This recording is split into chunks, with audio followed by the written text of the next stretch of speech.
Emily Carter personally came to pick me up and take me home.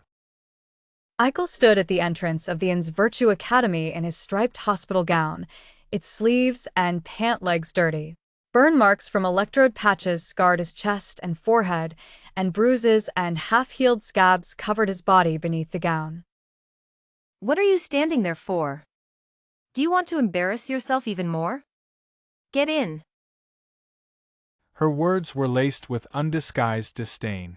Michael's hands were still trembling slightly, a lingering effect of the intense electric shocks. I'm coming. Fortunately, it didn't stop him from opening the car door. Otherwise, she would get angry again and send him back here, and he'd rather not exist than face that. I maneuvered my limbs to sit down, feeling uneasy on the leather seat. In just a few months, he had grown accustomed to the concrete benches of the Men's Virtue Academy, the air thick with the stench of excrement and sweat, and the constant blaring of warning sirens. This is too much.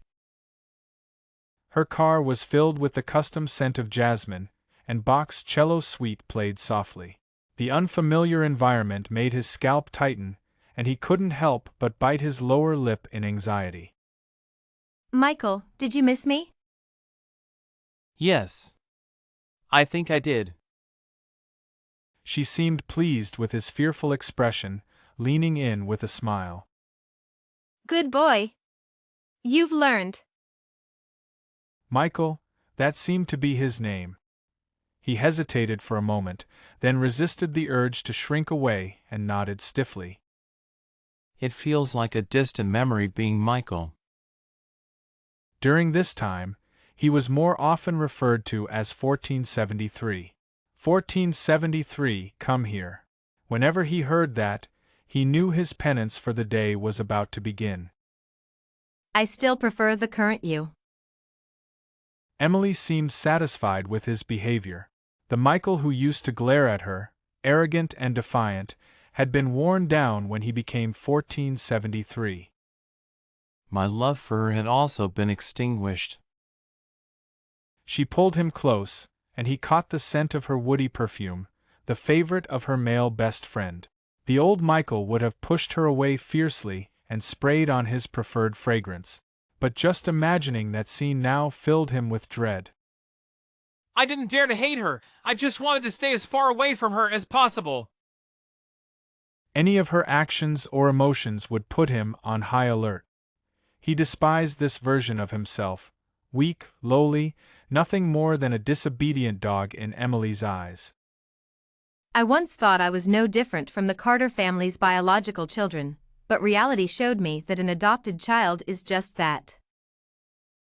Even if their biological daughter ended his life, they would undoubtedly help Emily cover it up.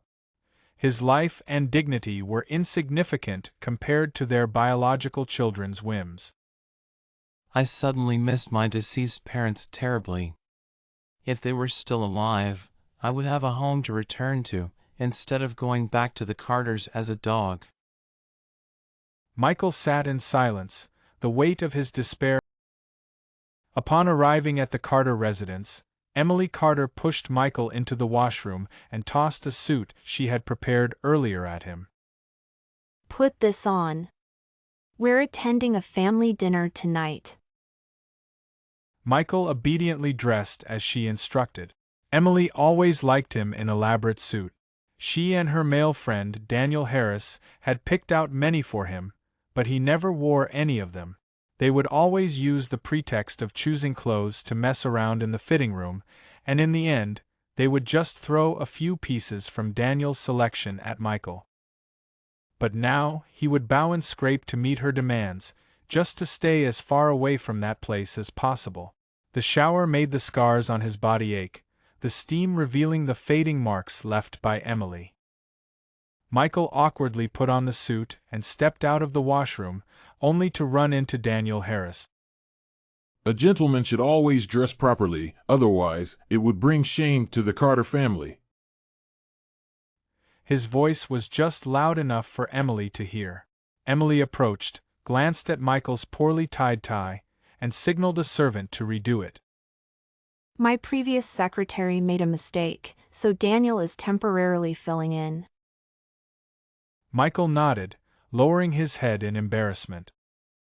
He'll also be staying here for the time being. Michael didn't understand why she felt the need to explain this to him. His opinion didn't matter, but she seemed a bit surprised. Was it because of his indifferent expression or because he no longer argued hysterically with her? Emily, you're so heartless, using me like a tool and then discarding me. His eyes sparkled with amusement and a hint of triumph directed at Michael. Emily didn't seem bothered by his accusation. They walked away, laughing and joking, while Michael wandered around the large house in his constricting suit. The house had many new decorations, not in Emily's usual style. A secretary living with the boss to handle company affairs more conveniently is quite normal. After staying for a while, buying some decorations for the boss could be seen as a thoughtful gesture. While Michael spent every night curled up on a wooden bed, counting his heartbeats through the pain, they were happily living together in the house where he had spent over 20 years of his life. When Emily and Michael first met, she wore a princess dress and looked up at him innocently. Are you my new brother? Will you protect me? When they first fell in love, she would wrap her arms around his neck. I love you. Then she sent him into a living nightmare. If he could start over, he would never have anything to do with her again. Michael stood for too long, and a sharp pain crept up from his toes. They were required to squat while eating and listening to instructions, and on a good day, they had to squat for at least 3 hours. So he found a place to sit down. Conveniently, there was a business magazine beside him, with Emily Carter looking radiant on the cover. It seemed she had been doing well in the months he was gone. Long time no see. Sophia Turner, a bodyguard hired by Emily, scrutinized Michael with a gaze that reminded him of the instructors at the men's academy, each glance cutting into him, bringing back memories of sudden outbursts and deep-seated pain. He couldn't stop trembling, a small patch of his underwear dampening. He limped to the bathroom. The closed bathroom door heightened his sense of security. He sat on the toilet, taking deep breaths, straining his ears to catch any sounds from outside, bracing for unpredictable suffering. An hour later, Emily's voice came from outside the door. Michael, we're back! At the dining table, Emily Carter and Daniel Harris sat together with Emily's parents. Emily introduced her new secretary to her parents, and Daniel's charming remarks had the elderly couple laughing heartily. The atmosphere was warm and joyful, if only I weren't there. It's been a while since we last saw Michael. I heard from Emily that you've been learning some new skills lately. Emily glared at me from across the table, as if warning me not to say anything inappropriate. Just picking up a few things here and there.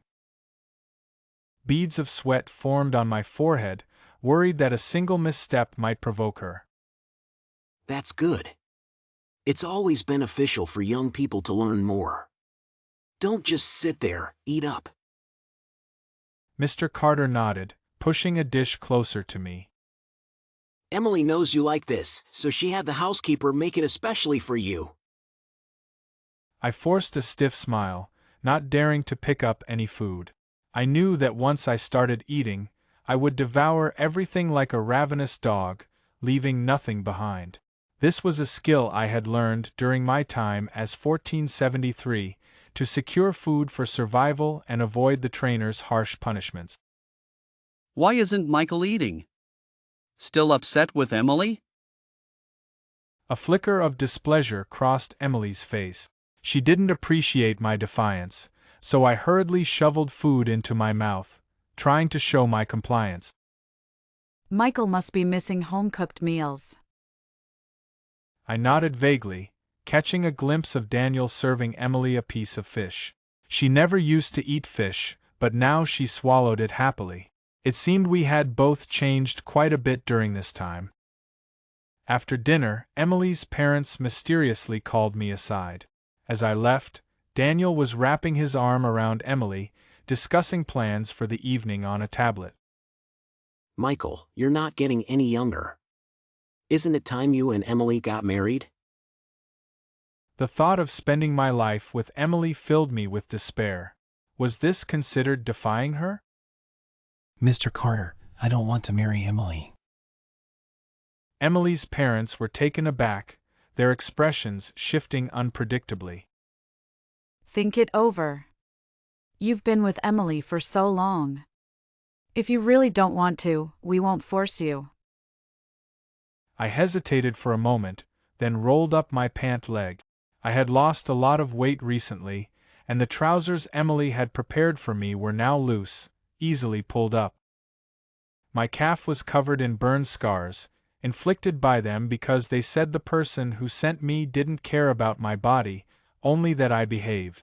These scars were punishment for my attempts to escape, which in their eyes included merely glancing at the door while running lap. These scars and bruises are from the Reformation school. I explained the origins of the scars and bruises, hoping they would grant me a way out. Emily's parents were shocked and furious, wanting to call Emily in for a confrontation. Please don't let her know I told you. I don't want to be sent back. I just want to leave here.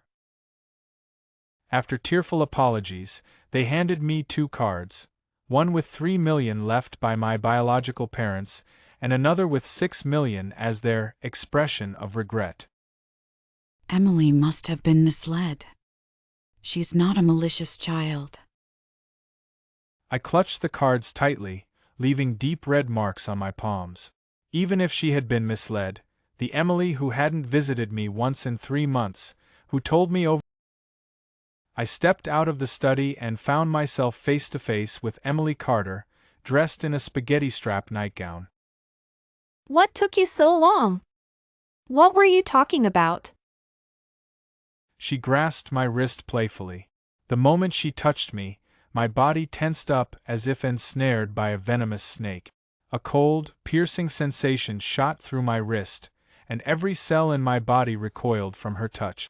Yet, my conditioned mind left me standing there in the hallway. You seem a bit nervous. Are you all right? My breathing became rapid, driven by fear and the admonishments from my teachers. They demanded that I feel no desire for anyone. If I ever showed any impulse, I would be punished by being forced to watch explicit films all night, with the sounds of various human cries playing in my ears, until the mere sight of a woman's bare body made me feel sick. I struggled to suppress the convulsions in my stomach. Don't be shy. I'm not going to bite. She moved even closer, the thin nightgown accentuating her perfect figure. At the moment of contact, I crouched down, clutching my head, my back pressed firmly against the wall. A long, sharp buzzing filled my ears, and through the piercing noise, I thought I saw her crouch down, looking at me with concern. Are you okay? What's wrong? But her face twisted into a grotesque, nauseating image in my mind. I couldn't bear to look at her, mechanically shaking my head and mumbling incoherent words. Hey, Emily, give him some space. I think he needs a moment. With just a few words, Daniel Harris coaxed Emily Carter away from me. As the source of my distress moved away, my breathing gradually steadied. I slowly lifted my head, only to meet Emily Carter's disdainful gaze. Just because you're upset about Daniel Harris doesn't mean you have to act like this. You're still the same as before. She tossed the words at me before entering the same room with Daniel Harris. Before closing the door, she glanced at me, her eyes and brows filled with unconcealed contempt.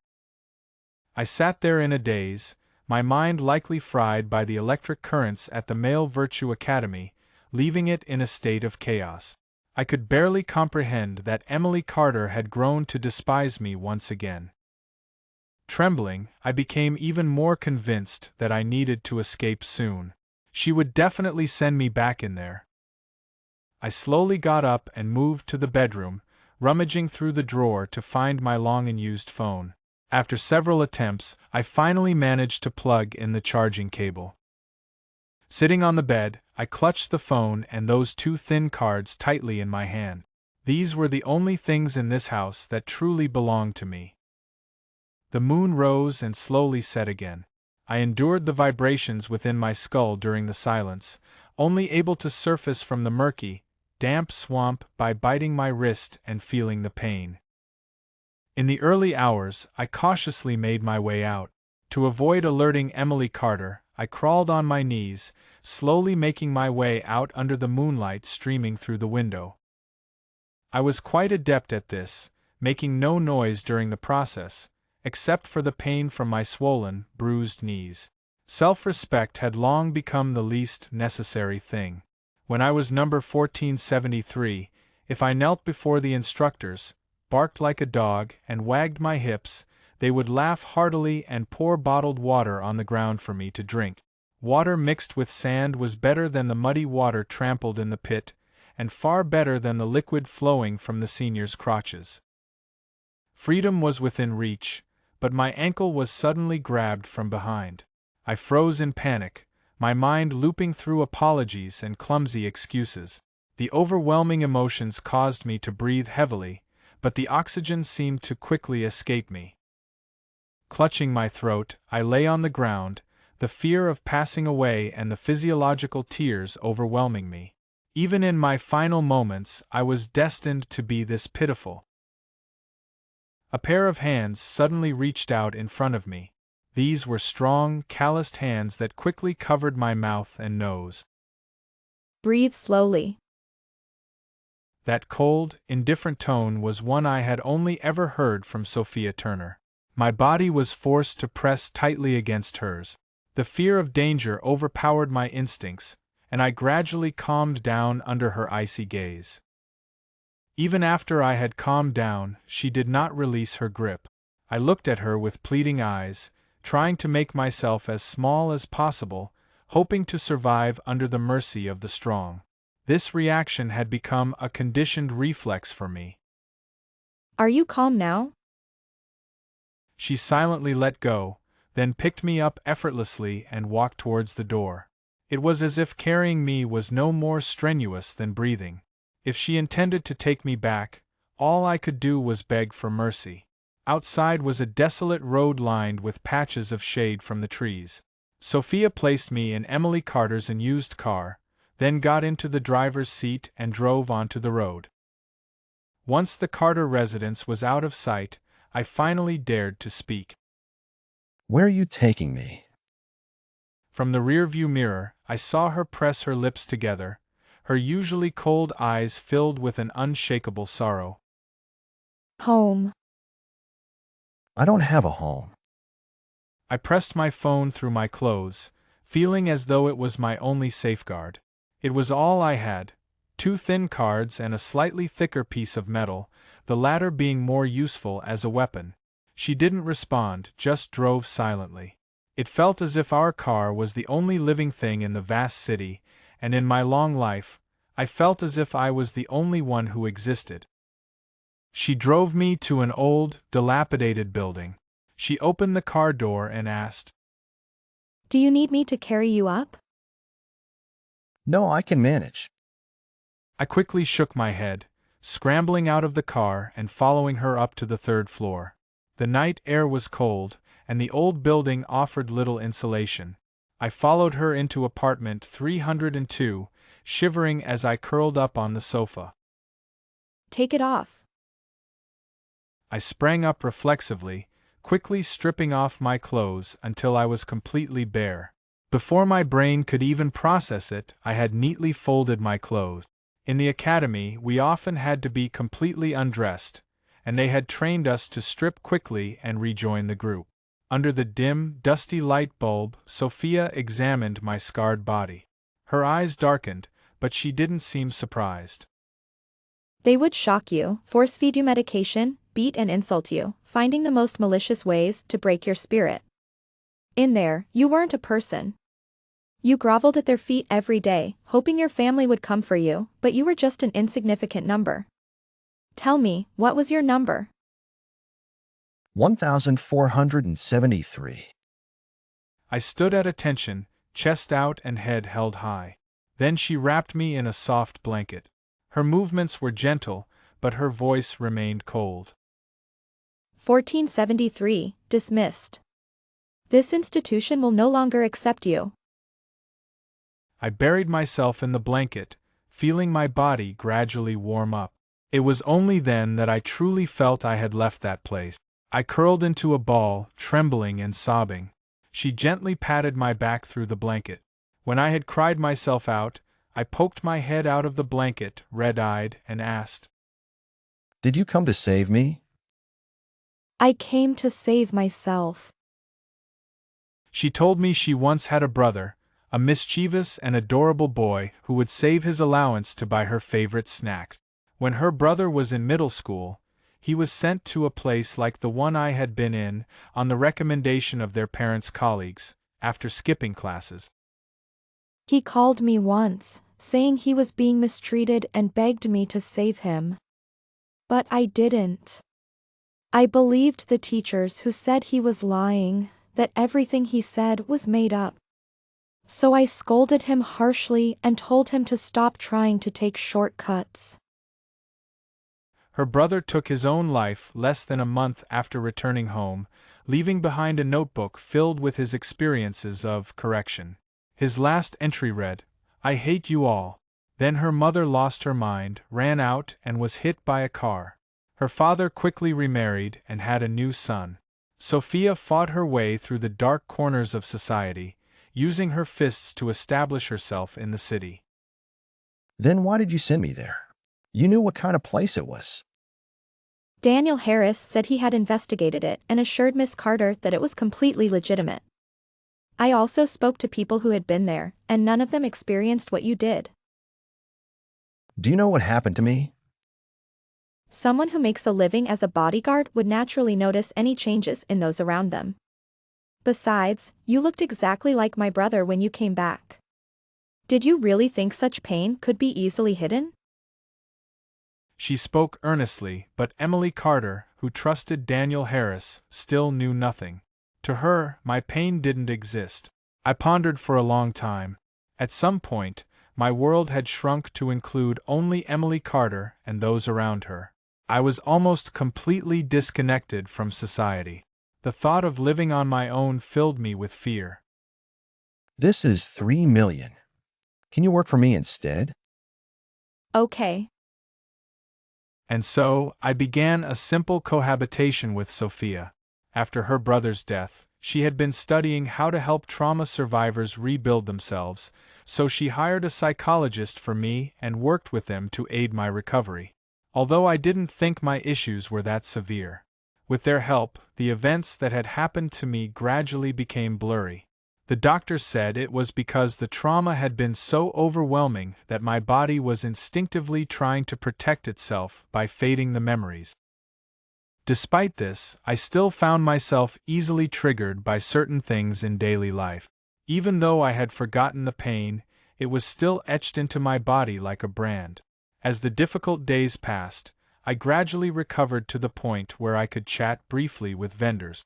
Although I still suffered from auditory hallucinations and tinnitus, people meeting me for the first time no longer saw me as neurotic. Temporarily forbidden from working, I began trying to do things for Sophia, like cleaning the house or preparing simple meals for her. Though she seemed difficult to get along with, she was surprisingly easy to please. A plate of cut fruit could put her in a good mood for the entire evening. As my link to society, I inevitably grew more and more dependent on her. After I got together with Sophia Turner, it felt like I had finally found myself. I enjoyed the feeling of being by her side.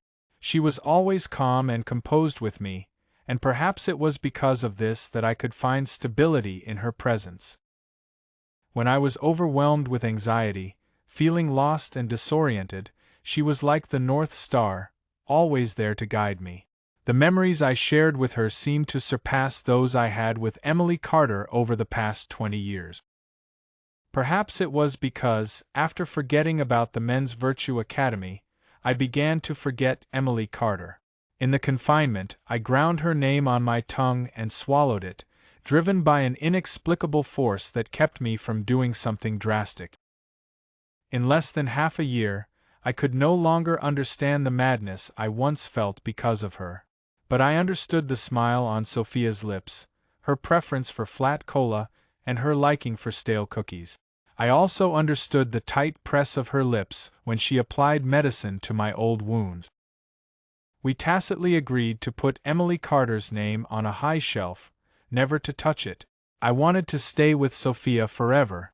This person, who was neither gentle nor stunning, might just be my destination. What are you thinking about? She asked, offering a slice of orange to my lips. Initially, such intimate gestures were part of desensitization training set by my therapist. At some point, it became a natural part of our interactions. I bit into the orange, my teeth grazing her fingertip. I want to be with you forever. She was unfazed, having grown accustomed to my frequent declarations. I'll be handling some things these next few days. Stay home and don't open the door to strangers. I propped my head up and looked at her. If I'm good, will there be a reward? She smiled. The reward is that you get to stay with me forever. I nodded and extended my hand for a pinky promise. She was different, and I liked touching her. Now, she had been gone for 3 days, and this less than 80 square meter apartment felt especially empty. I spent my days curled up on the couch, watching romantic movies to pass the time. But there were always moments of loneliness. It was as if a window in my heart had been shattered, letting out the warmth and leaving me feeling unusually cold. I had to wrap myself in a blanket to get by. It seemed that the heating in this old neighborhood was quite poor. Only the warmth of human presence could create a homely atmosphere. Love can fill the hole in your soul where the cold wind blows, the male lead on TV said passionately. I repeated this line to myself and suddenly realized that I might be in love with her. My therapist had once told me earnestly, "It will be very difficult for you to love anyone again." I had accomplished something difficult, and I couldn't wait to ask Sophia for praise, and maybe even get to eat her homemade cookies. I waited for a long time until the old iron door was knocked on. I rushed over but remembered Sophia's words and peeked through the gap in the door. It was Daniel Harris at the door. He seemed to know I was there, casually knocking on the door. You wouldn't want Emily Carter to know you're living here, would you? He stared at me through the gap. I shook my head but didn't open the door, feeling that Sophia would be unhappy if she knew. TSK, still playing tough even after ending up like this. Looks like those people inside didn't teach you to behave. He sneered, kicking the iron door, causing old paint to flake off. I waited in vain for Sophia Turner. Daniel Harris arrived with the Carter family's household registration book and a photo album, and called a locksmith. Seems like you've been living well lately, even have the leisure to watch movies. His muddy shoes stepped onto Sophia's carpet as I remained silent. Cat got your ton? How boring. I think you were more fun before. Maybe I should ask Emily Carter to send you back for a little reconditioning. I stayed silent while he continued with his taunt. I know quite a few people inside. You know Mr. Brown, right? We had a little gathering a few days ago, and I heard quite a bit about your past. Did you really try to bribe a doctor?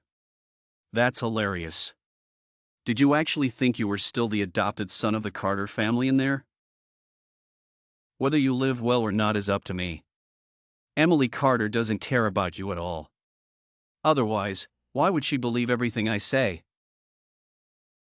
His words brought back buried memories, and I began to tremble uncontrollably. Sophia Turner actually went against the Carter family for someone like you. She's just as foolish as you are. I struggled to speak, my voice barely a whisper. What happened to Sophia? Where is she? Daniel kicked at me, but I grabbed his leg tightly. Sophia had taught me some self-defense techniques during our free time. After a brief struggle, I managed to pin him to the ground. Sitting on his waist, I pulled the bandage from my wrist and tightened it around his neck. Where is Sophia? He pounded the floor, gasping for air. In the ensuing chaos, the locksmith, returning for his tools, knocked me over.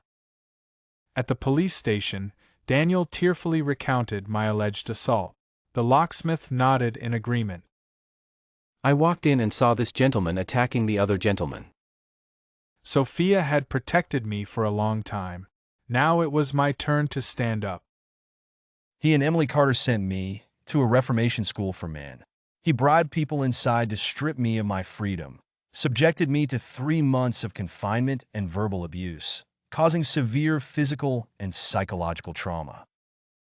I showed them my scars and the meticulously organized electronic medical records Sophia had prepared. Daniel hadn't expected me to call the police. He thought the brainwashing would work, and that Emily Carter was the primary culprit in my suffering. He made a threatening gesture, a signal created by the Reformation School, meaning, "Keep your mouth shut." The police officers' expressions turned serious upon seeing this, and they separated us for individual questioning. I recounted my ordeal in detail, emphasizing Sophia's situation. The tea on the interrogation table was repeatedly steeped until it lost its flavor. Finally, I finished my account and stepped out of the interrogation room. A female officer outside was quietly wiping away tears. Seeing me, she handed me a few warm buns. It's mealtime. Eat something to keep your strength up. There are still procedures to go through. I thanked her and took the buns, only to run into Emily Carter rushing in. Emily Carter glared at me, her eyes filled with frustration. What trouble have you caused now? Don't you know I'm negotiating a deal with Mr. Brown? If the deal falls through, will you take responsibility? Before I could respond, the female officer sternly interjected. Ms. Emily Carter, please do not threaten the victim in the police station. Emily muttered under her breath. It's just a bit of hardship. Is it really that serious? Suppressing my irritation, I asked.